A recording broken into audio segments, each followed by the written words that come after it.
नमस्कार दोस्तों, मैं राहुल आप सभी का आपके परिवार बीसीसी में स्वागत करता हूं।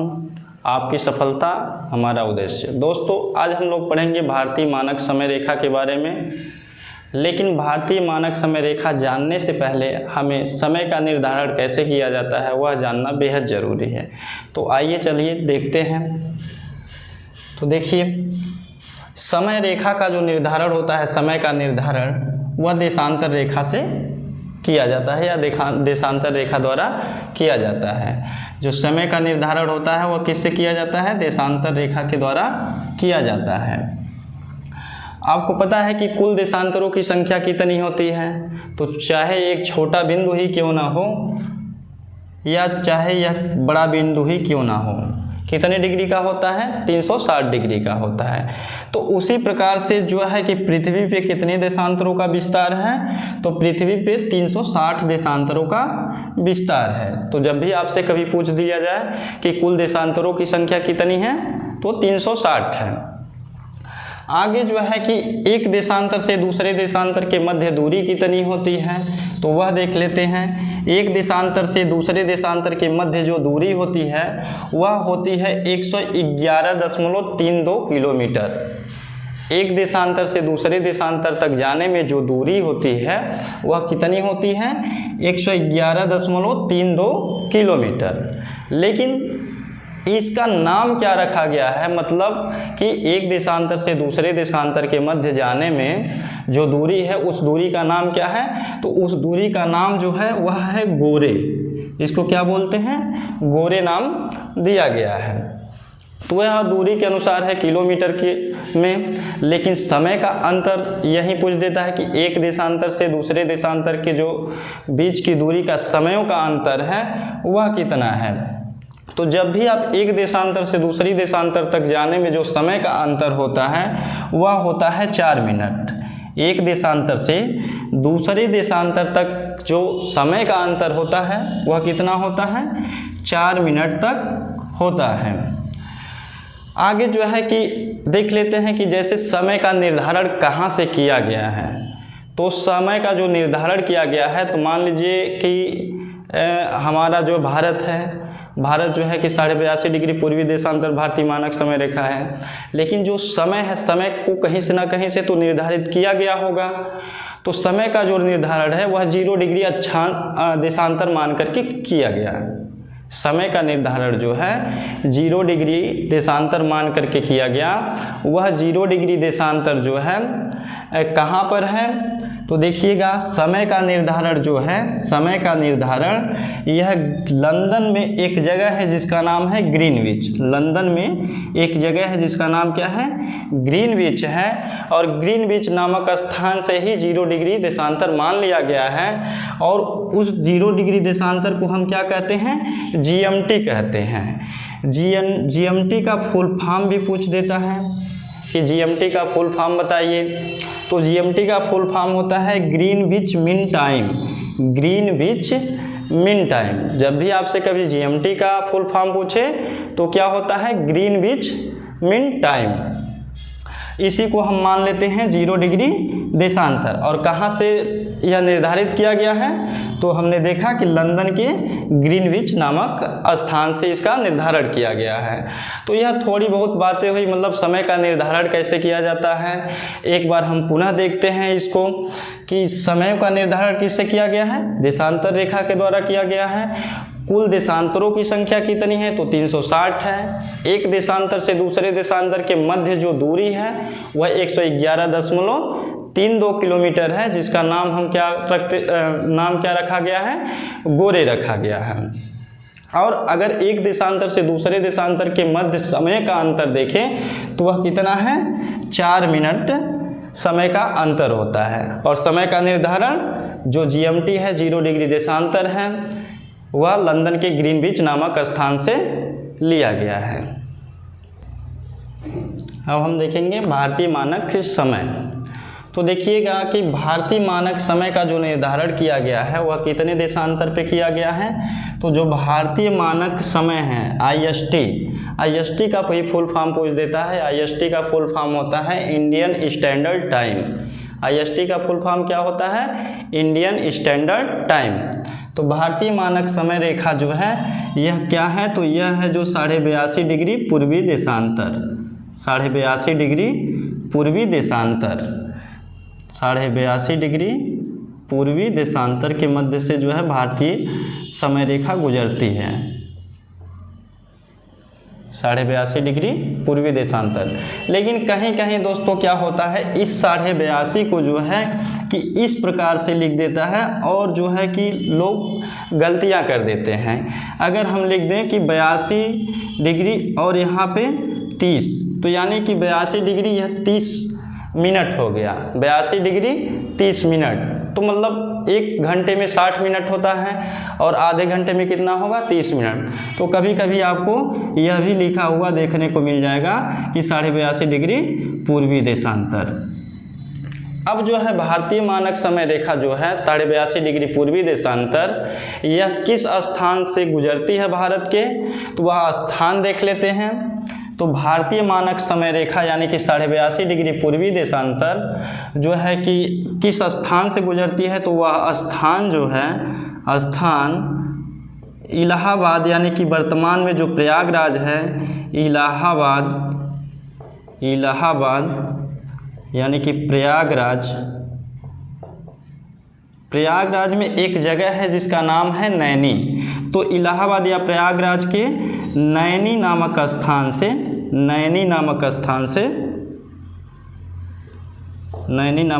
से गुजरती है, नैनी नामक स्थान से गुजरती है। तो जब भी आपसे यह पूछ दे कि 82.5 डिग्री पूर्वी देशांतर रेखा भारत के किस स्थान से गुजरती है, तो इलाहाबाद या प्रयागराज के नैनी नामक स्थान से गुजरती है।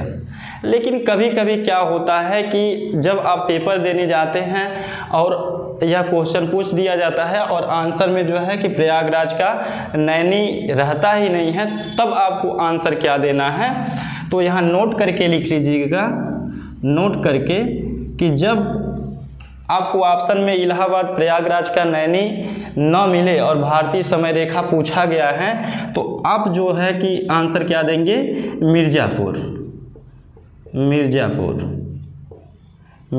भी क्या है, उत्तर प्रदेश का जो है एक जिला है, मिर्ज़ापुर उत्तर प्रदेश। ठीक, तो जब नैनी ना दे तब यह आंसर करेंगे। अगर मान लीजिए दोनों दे दिया तो आप प्राथमिकता किसको देंगे, इलाहाबाद के नैनी नामक स्थान को देंगे। अब यहाँ पे देखिएगा जो 82.5 डिग्री पूर्वी देशांतर है, यह पूछ देता है कि भारत के कितने राज्यों से होकर के 82.5 डिग्री पूर्वी देशांतर रेखा गुजरती है। तो 82.5 डिग्री पूर्वी देशांतर रेखा जो है भारत के 5 राज्यों से होकर के गुजरती है। इस मैप के माध्यम से हम लोग देखते हैं कि वह कौन कौन से 5 राज्य हैं। तो यह जो है आपको लाइन जो दिखाई दे रही है डॉट डॉट, यह 82.5 डिग्री पूर्वी देशांतर रेखा जो भारतीय मानक समय रेखा है। यह देखिए पहला राज्य जो मिलता है इसको उत्तर प्रदेश, उत्तर प्रदेश के बाद जो दूसरा राज्य है यह मध्य प्रदेश है, मध्य प्रदेश के बाद छत्तीसगढ़, छत्तीसगढ़ के बाद उड़ीसा, उड़ीसा के बाद आंध्र प्रदेश। तो यह उत्तर प्रदेश, मध्य प्रदेश, छत्तीसगढ़, उड़ीसा और आंध्र प्रदेश, इन 5 राज्यों से होकर के जो है भारतीय मानक समय रेखा गुजरती है। तो यहाँ पे लिख लेते हैं कि भारतीय मानक समय रेखा, भारतीय मानक समय रेखा, मानक समय रेखा,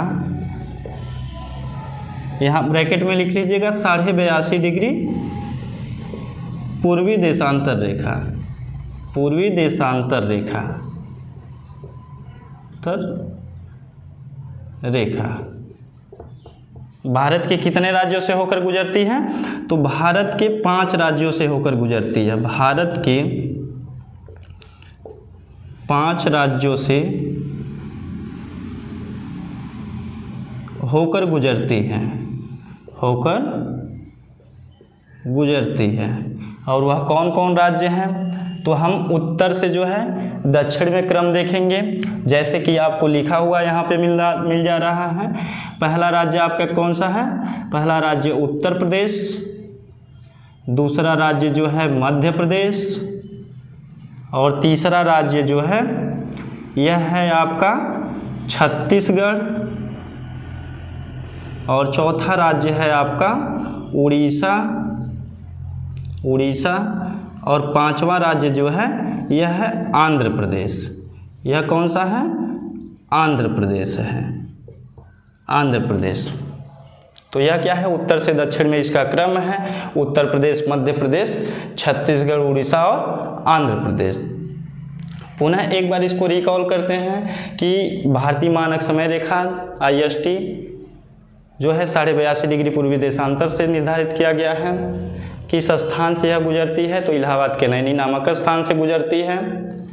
और 82.5 डिग्री पूर्वी देशांतर रेखा भारत के कितने राज्यों से होकर के जाती है? तो 5 राज्यों से होकर के जाती है, उत्तर प्रदेश, मध्य प्रदेश, छत्तीसगढ़, उड़ीसा और आंध्र प्रदेश, जो यहाँ पे आप देख रहे हैं।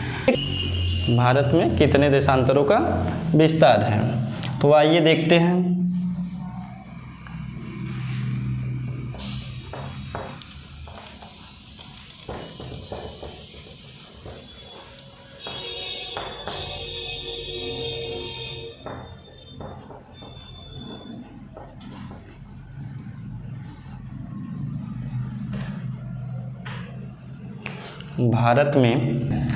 भारत में कुल 30 देशांतरों का विस्तार है। भारत में कुल 30 देशांतर का विस्तार है। कितने देशांतर का? 30 देशांतर का विस्तार है। तो एक देशांतर से दूसरे देशांतर के मध्य जो समय का अंतर होता है वह 4 मिनट का होता है। तो इसको बताने का तात्पर्य यही है कि कभी कभी क्या पूछ देता है कि यदि अरुणाचल प्रदेश में सूर्य सुबह 5 बजे दिखाई देता है तो गुजरात में सूर्य कितने बजे दिखाई देगा। तो आपको पता होना चाहिए कि मतलब सूर्य जो है किधर से निकलता है? पूर्व दिशा की ओर से निकलता है। और भारत का जो सबसे पूर्वी राज्य है वह है अरुणाचल प्रदेश। कौन सा है? अरुणाचल प्रदेश से है। और भारत का जो इधर सबसे पश्चिमी राज्य है यह है गुजरात। यानी सबसे पहले सूर्य कहाँ पे दिखाई देगा? अरुणाचल प्रदेश में दिखाई देगा। और सबसे लेट में कहाँ दिखाई देगा? गुजरात में दिखाई देगा।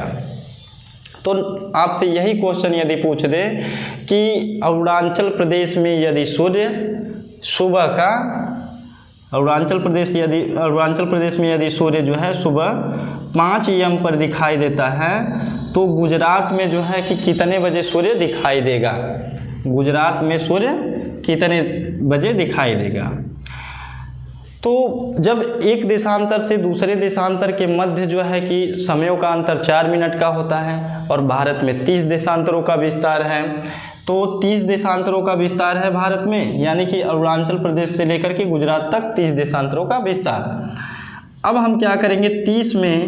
30 में यदि हम 4 से गुणा कर दें तो कितना हो जाएगा? 120 मिनट हो जाएगा। यानी 4 मिनट का अंतर है और 30 देशांतर है, इनका आपस में गुणा करेंगे तो 120 घंटा हो जाएगा। और 120 मिनट बराबर होता है 2 घंटा। 120 मिनट बराबर 2 घंटा होता है।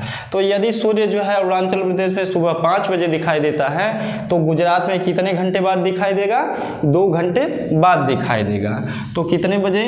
यदि 5 AM दिया है तो यहाँ हो जाएगा आपका 7 AM पर सूर्य गुजरात में दिखाई देगा। ठीक, अब यह हो गया देशांतर के बारे में। एक चीज़ और जान लेते हैं हम लोग कि भारतीय मानक समय जो है IST, भारतीय मानक समय जो है IST इंडियन स्टैंडर्ड टाइम, यह जो है कि GMT से कितना आगे है।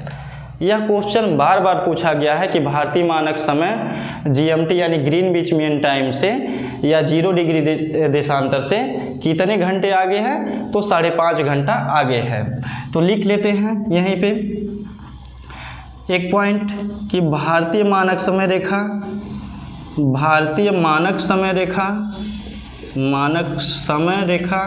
यानी कि IST या फिर कहें कि 82.5 डिग्री पूर्वी देशांतर, 82.5 डिग्री पूर्वी देशांतर, कुछ भी नाम दे करके पूछ सकता है आपसे देशांतर।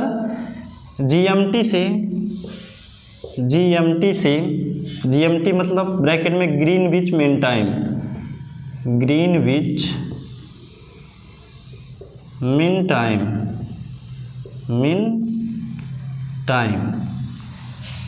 सेम कितना आगे है? 5.5 घंटा, 5.5 घंटा आगे है, 5.5 घंटा आगे है। तो जब भी यह आपसे पूछे कि कितने घंटे आगे है IST-GMT से, तो 5.5 घंटा आगे है। ठीक, तो भारतीय मानक समय रेखा से जो महत्वपूर्ण क्वेश्चन थे उसको हमने आपको बताने का प्रयास किया है। हाँ, एक चीज़ और जान लीजिए, अगली वीडियो में मतलब क्या है कि हमने आपको एक चीज़ मिस्टेक हो गया था, बता दिया था कि अक्षांशों की संख्या कितनी होती है। तो मतलब वहाँ पे हमने 90 और एक 0 डिग्री अक्षांश होता है, टोटल होता है 181, लेकिन 111 हमने बता दिया है। तो आप लोग जान लीजिएगा कि अक्षांशों की संख्या कितनी होती है। अक्षांशों की कुल संख्या होती है 181। कितनी होती है अक्षांशों की कुल संख्या? 181।